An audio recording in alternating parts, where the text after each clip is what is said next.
Hello, welcome to the Two Chicks Homestead podcast. We are the two chicks. Yay! Hi, I'm Nate. And I'm Erin, and we talk about homesteading and living on a small piece of land. All right, everyone, welcome to episode 90. March 20th? Yep.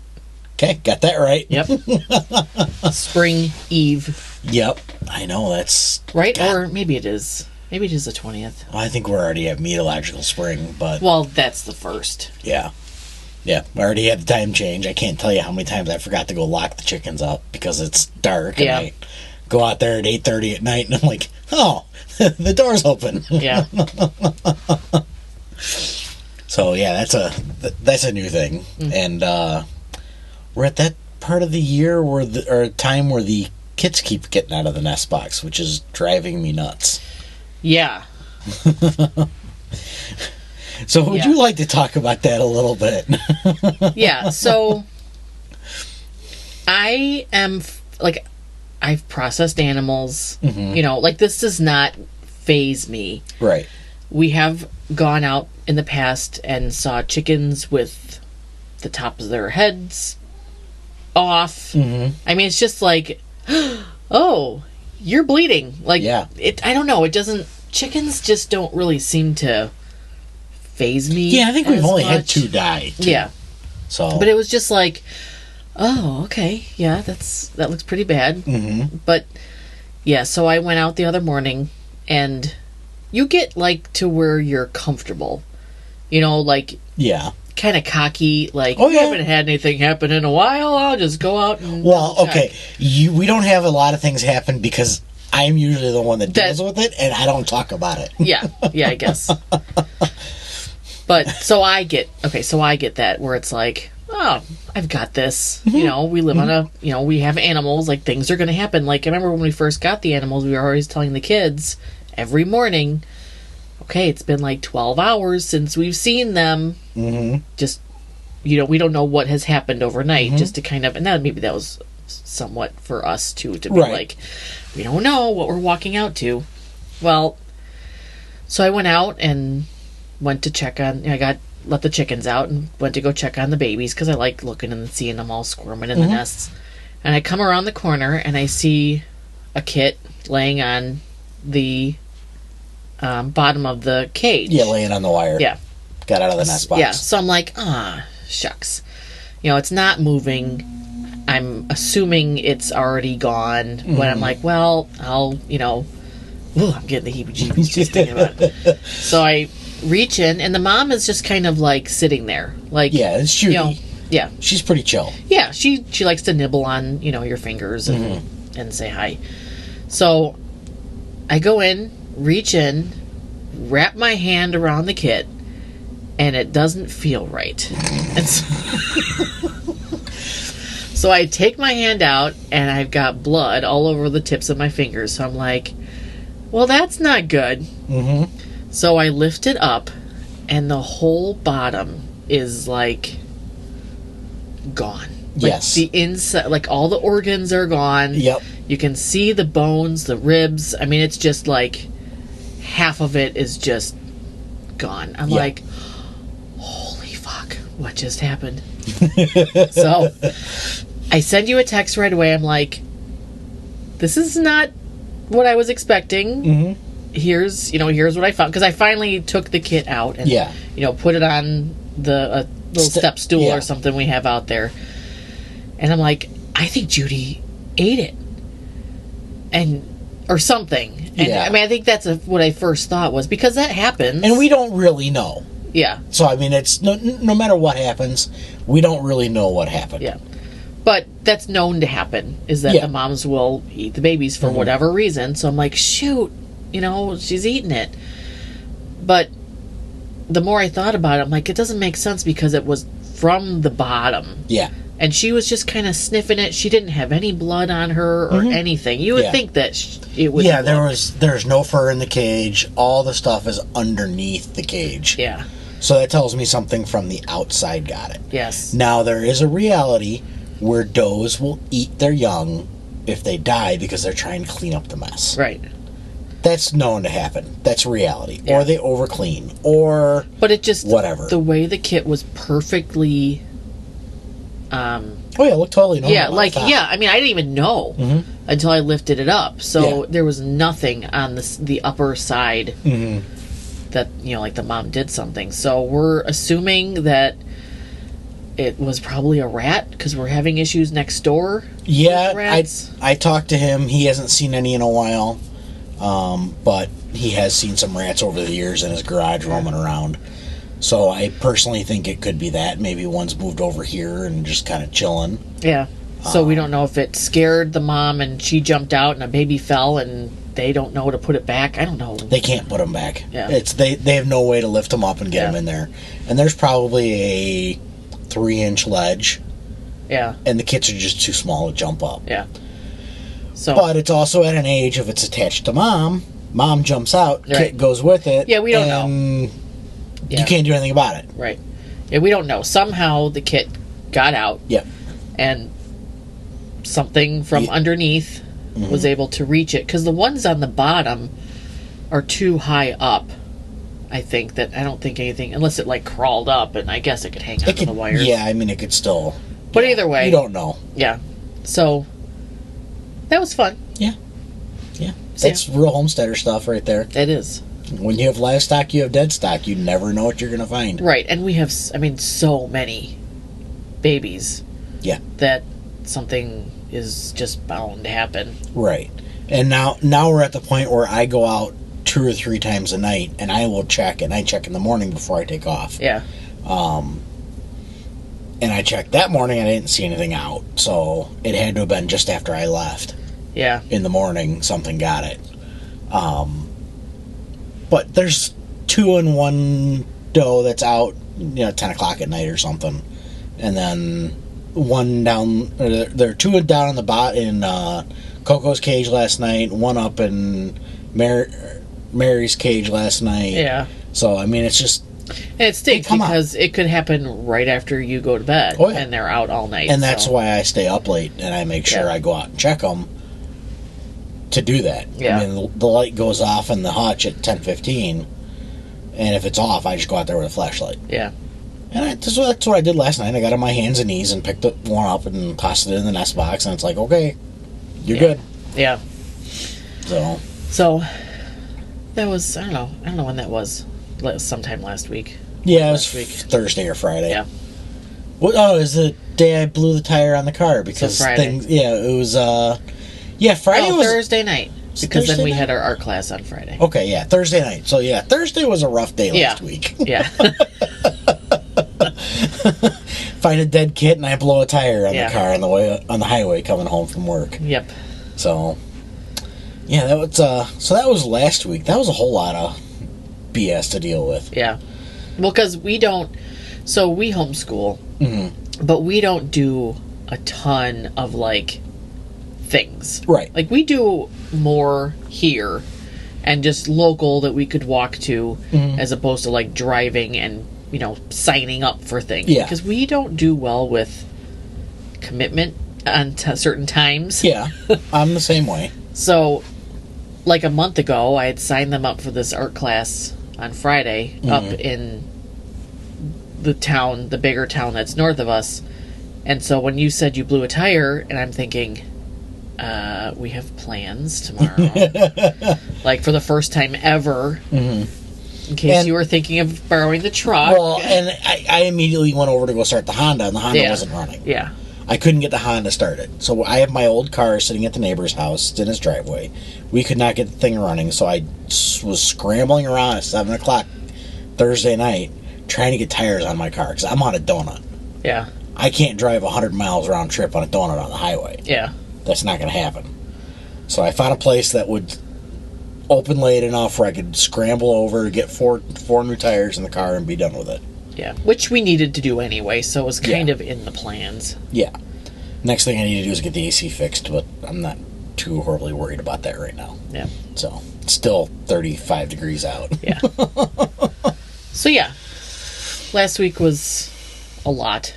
Yeah. Yeah. It's a reality check, isn't it? Yeah. So, But yeah, having animals is not always sunshine and rainbows, and life is not always sunshine and rainbows. Yep. Yep. But one of the things we want to talk about this week, you and I both have a pretty big drive to do things, like learn new things, but we don't always stick with them. Yeah, so, I mean, ADHD is thrown around a lot lately. And Yes. we are both not, like, diagnosed. No.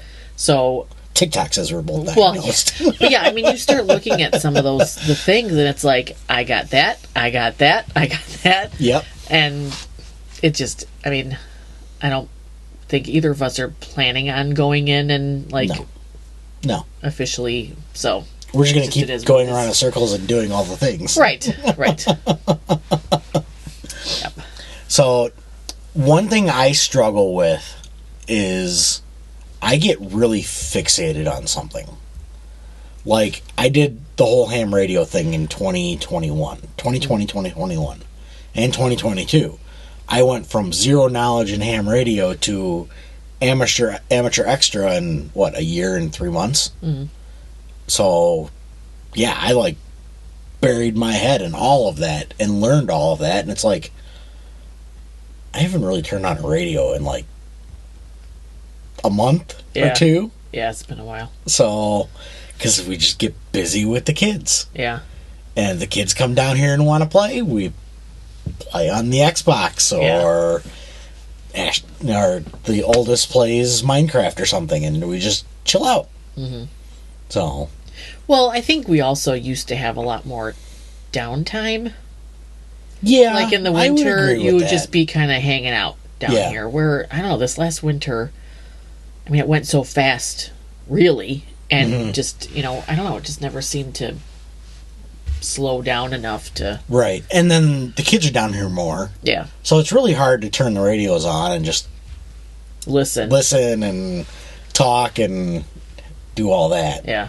And in the morning, I've been getting up and leaving early because they're doing construction. Yeah. So nobody's on it. Well, and you're 4:30, 5 o'clock in the morning. Yeah. And you're not the president anymore. Yes, I'm not the president of the ham radio club, so took a step back from that. Uh-huh. But yeah, it's just but that's not the first thing that I've no, definitely gone down the rabbit hole on. So I think the biggest one that I did was the drone stuff. Yeah. Which I know really irked you. Yeah, it was just a lot. Yeah. I know that one really ticked you off. But it was fun while it lasted. But I got tired of the race to the bottom. Yeah. And I was talking to somebody about this today. That's always the thing that I get into, is I jump into something and I invest all this time and all this money into it, and it's a race to the bottom where I can find somebody to do it cheaper. Yeah. Well, it seemed like when you did the drone, it was everywhere. Mm-hmm. Like all of a sudden, people in town were doing the same thing, and underage kids were doing it, and people wanted to hire them, and it was just too much. Yeah. And then the whole new stuff with the FAA where you had to come out with remote ID, which, as you send the drone up, that tells you the location of where the person is flying. I don't want that. Yeah. I don't need that stuff tied. Mm-hmm. Yeah, my name is tied to my amateur radio license, but our amateur radio license goes to a P.O. box. Yeah, well, now it does. Yeah, because we got smart about that. I can't do that. Couldn't do that with the FAA stuff. And there were just so many rules about that, where I couldn't have a drink at night, because if I got up in the morning and had to fly, it had to be the same as a pilot. 8 hours. Yeah. So, it's like, and the kids couldn't come with. Yeah, it's just too much. You can't be talking to them, and right. And it's always windy. Yeah. Out here, it's like I couldn't ever get the drone up in the air, because it was 30-mile-an-hour winds.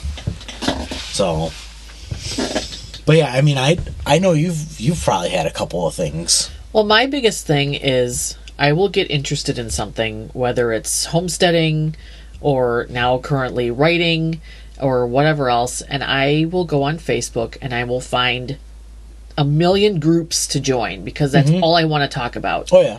I do it too. And then I get overwhelmed with information and I get stressed out that I start finding out all these things that I didn't know I didn't know. And I'm supposed to be doing that, but I don't want to do that. But now I have this next other box to check, and now it's not even fun anymore because it's like all these things that you're supposed to be doing. Yeah. And I do that to myself because you don't have to do any of that stuff. Yeah. But now I'm like at information overload, and now I need to decide, do I want to unlearn that? Right. Well, I know you've dealt with that with the writing community a little bit too, where it's like you're all in on that right now. Yeah. And you've done awesome with the book you're doing. But I know a lot of society is in the writing groups. Yeah, you really have to pick and choose what hot topic of the day that you want to even look at. Yeah. Because it's like you go into it like, write the book that you want to read, and your readers will find you, and just do what you want, and it'll all work out. But then the next day, it's like, well, here's the rules, and I can't believe people are doing it this way, and you can't do it like that, and you're not going to get, and it's just like, but yesterday, you told me it was fine. It was okay. So yeah, it's just, and the homesteading thing is the same thing, Yeah. We've talked about seeds and... Right. And I think a lot of it is you don't see it when you first get started. You're just excited about doing it. Yes, you're excited because, say, homesteading opened the door. Well, homesteading opened the door, you opened your eyes, and here comes society into homesteading. Yeah. Here comes society into amateur radio. Here comes society into writing. Here's now all of a sudden how I'm viewed if I decide to do this and not this. Right. And then, it's like, do I now not fit in? And people going to hate me? And, is this all going to be for nothing? Right. And it's funny you bring that up because homesteading, I know there's more center right, I will say. Yeah. Writing is more center left. Yes. So that was a huge adjustment to go from being in the Telegram groups, TSP and SOE and the very, like you said, I know there's a lot of people that go with anarchy or whatever the other words are, but really you're kind of leaning towards the right. Okay. Okay. You know what I mean, yes. Though, but it's like,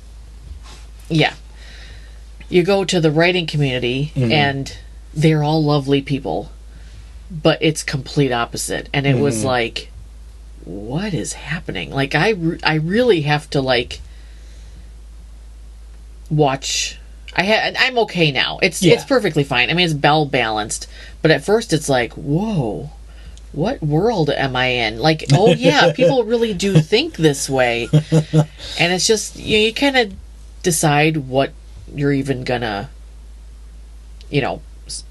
linger on. Right. And you just move on. But it was weird to, like, have that whole different, right. thought. And we'd always run into that with the right over paganism. Yeah. Because, I mean, newsflash, we're both pagans. Yeah. Sorry, if 90 episodes in, if you haven't figured that out. And I remember years ago, we asked somebody to do the pagan ABCs for us. Oh, yeah, yeah. So it was just a poem that I found. And it's really cool. We ended up finally having somebody make it. Yeah. And it was actually one of your clients who you did a wedding for. Yeah, my first gay clients. Yes. They were finally nice. They were nice enough to make it for us. Well, they were pagan. So. Yeah. So it made life easy. But we had asked one of our friends who's a really good artist, can you do this for me? Where did we even find them? Like, were they through Illinois Carry. Okay. The when we're going through all the gun stuff. So they were in the gun community. Yeah. So we had found them, hung out, asked her to do it, and she's like, "Okay, let me think about it." And then all of a sudden, it was like, "Oh my God, this is a huge fucking issue." Yeah, I can't do this. This is about the devil. Yeah, and it's like what? Wait, we've been hanging out for like 6 months to a year. Yeah, and this is now finally a problem. Yeah. Okay, well, you guys just made that decision easy. Bye. Yeah. So, it's it's always that way. So. Do you notice how we're trying to talk about ADHD and we've switched the topic like 10 times already? Oh yes. Yeah. Wow. Okay. Newsflash. So yeah. So I'm not sure I really have a fix for it,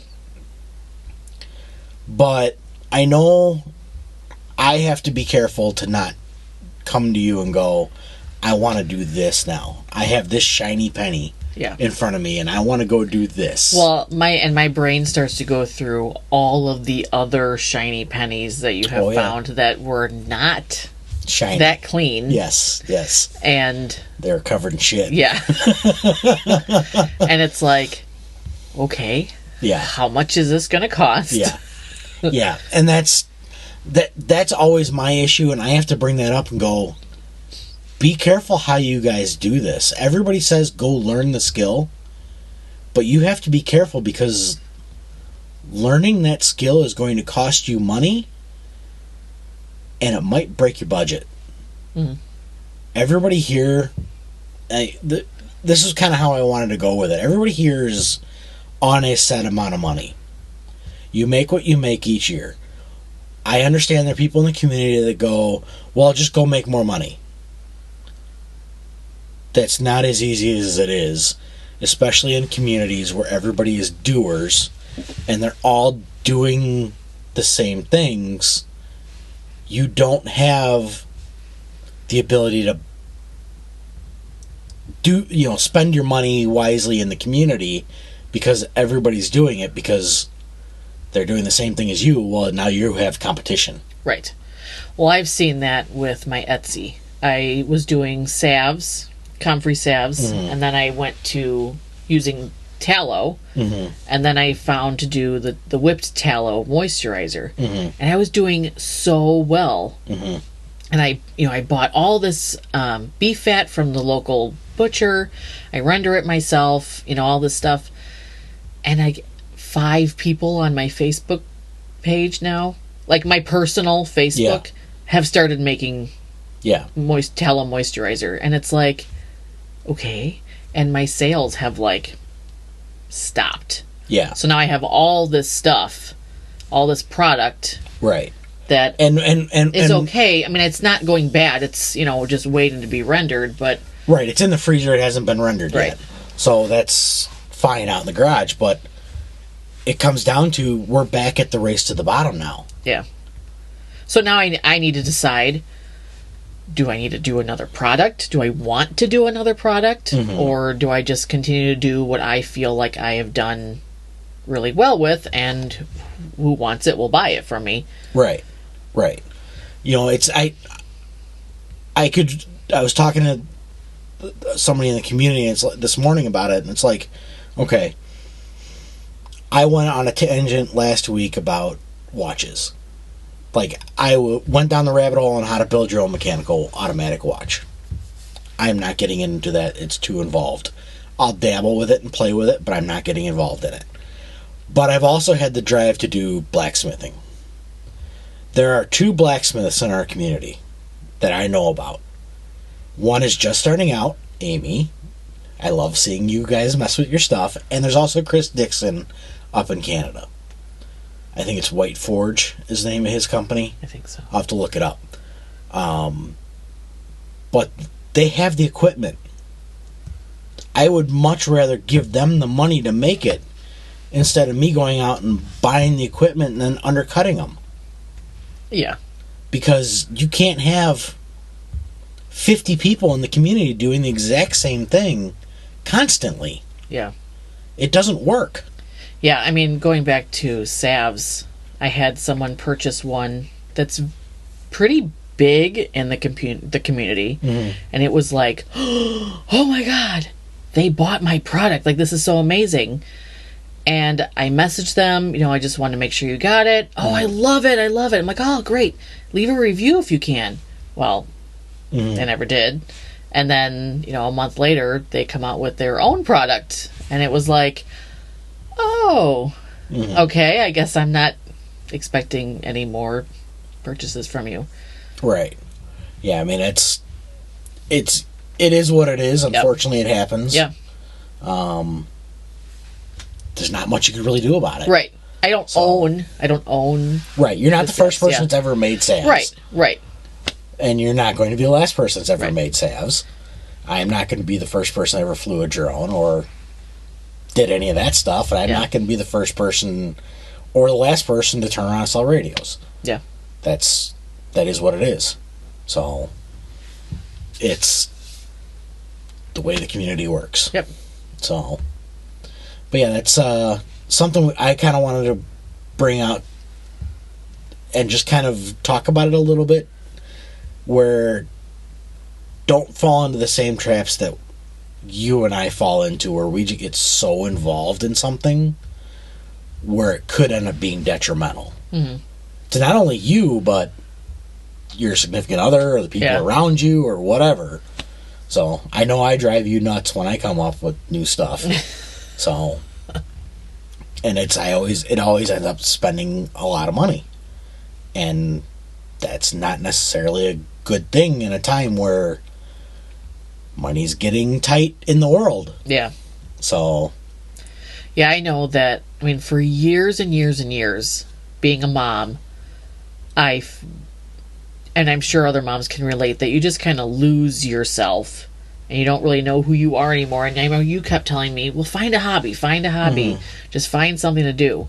And so I have to remind myself when I get stressed out about writing that I found it. And it's still, I mean, it came at a good time because I really just needed something other than being a mom and a wife and collecting eggs and that stuff. So I mean, it's good to have that thing. Yeah, absolutely. And I have 5 or 6 different things I can do, but I don't have time to go do them sometimes. Yeah. So, by the time I get home, my calm down period is the drive home from work or drive to work. Yours is when I get home, you can go chill out and do whatever you want, and I'll handle. Yeah, I just stay up till like midnight every night, and I use that time. I've noticed when that. It's quiet. Midnight to 1 a.m. Then the little one comes knocking at like 6:30, 7. Yeah, so I gotta remember sometimes to reset myself and actually go to bed early. But that nighttime is just like peaceful. I know. Usually somebody's sleeping next to you. It's either the cat or the youngest. Yep. And you can just click away on. Yep. Nobody needs anything. Nobody's hungry. It's just quiet. Exactly. And then you got to deal with the cat. Yeah. Throwing up all over the place. Yeah. So, but yeah, that's definitely something to think about as you guys move forward and start planning your year. Make it worthwhile. So. Yeah, I mean, try new things, but. Yeah, try new things, but be careful. Just don't get stressed out about it. And don't try and make every little thing count for the year. Have fun doing it instead of getting stressed out about how I can make money doing it. Yeah, I mean, I think that's a big thing, is enjoying. And I'll get stressed out, like, and you've said things, and I know you didn't mean to have it sound like this, but you said, oh, well, if you finish your book in a year, then you're doing okay. And I'm like, I haven't. And it's okay because I'm still enjoying the journey of it. I don't want to rush it because I don't know what happens after this one that I've written. I mean, I don't have like 5 million stories swimming around in my head, so this might be it. Yeah. And I don't know, but I just want to kind of, it happens when it happens, and... Yeah. Well, when it's it, publish it. Yeah, well, get there. So, well, you got anything else for the week? I know we got Tim's thing coming up here pretty soon. Yeah. In May 11th through the 12th. Yep. He's coming here after being down in Tennessee and doing all the events down there. He's going to pass through here and we'll have a meet up at the house again. Yep. Tickets are available on the website. They're $1 each. And then I will email you, once I see the purchase, I'll email you all the information you need. The only thing we ask is that you guys drop in the show notes, sorry, not in the show notes, in the notes, if you're going to be camping and how many kids you're bringing. So, yeah, I think it's going to be a smaller group. It is Yeah. Mother's Day weekend, so It'll it is still what be it is. fun. Yep. So I think there's still some people coming from pretty far away at least. Yeah. So that'd be kind of nice. Well, and it's like, we're working on the compost toilet, and so that's, if we had to get a porta potty, I would be stressing out. Yeah. It's like, not that you don't want to do an event because it's smaller, but it's still the same amount of money, whether there's 4 people coming or there's 40. I think a lower crowd might be a good dry run for it. Yes. But I think either way, I think it's going to be worth having it out there. Yeah. I know this weekend is going to be a little interesting to try and get it done. I don't think I'll get it done this weekend. Yeah. Saturday is calling for like 30s, and then Sunday is rain and snow, and then the following weekend is rain both days. So it might be put it off for a couple weekends while things warm up, and then hammer it out. Because I still got 5 weeks after next weekend. So you built a chicken coop in that amount of time, so yeah, pretty much. So.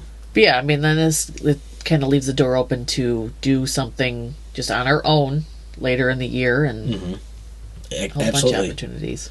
Give me some more time on vacation to actually have a vacation instead of building something. Yeah. Yep. So, but yeah, looking forward to seeing everybody. Hopefully we get a lot of people that sign up. So tickets are available now. If you have any questions, just shoot us an email or find us in the Telegram groups. We are around, and we'll get any questions answered that need to be answered. Yep. All right, we'll see you guys next time. See you on the homestead, where something is always growing, eating, or cooking.